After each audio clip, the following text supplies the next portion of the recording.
Okay, so obviously you need a clean surface and clean hands, so you need to wash your hands for 20 seconds. And then before you start the test, you need to make sure that you've got everything in your test kit. Now the booklet tells you this, but I'm just gonna tell you anyway. So you need the test strip, which comes in a packet like this. And then you need the extraction buffer sachet, which looks like this. Then you also need your swab, which is in a packet, an extraction tube that will come like in a bag, like this, and also something else. You need your tube holder, which is really big, you can't miss it, and then also a plastic waste bag. So that should all be in your test kit. If it's not, then the booklet explains what to do. I don't know why I said that as if I can sort that issue out, but the booklet explains everything. So now doing the actual test, you need to get your buffer sachet thing, and it has a bit on the top. This bit is the bit you need to twist off. So you need to twist it away from you so it doesn't splash in your face.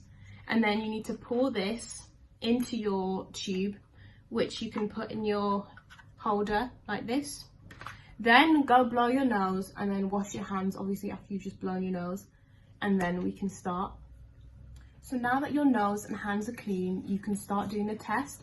So you need to open up your swab packet and make sure you don't touch the soft tip on the swab. So you need to rub the fabric tip of the swab on your tonsils on each side 4 times. If you don't have tonsils, then do it where your tonsils should be.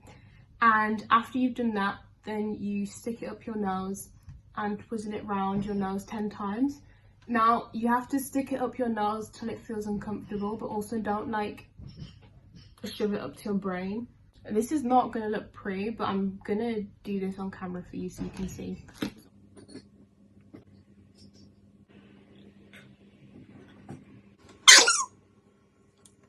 So after this has been in your nose and your mouth, you need to wiggle this round in the extraction tube for about, it says 15 seconds to do that.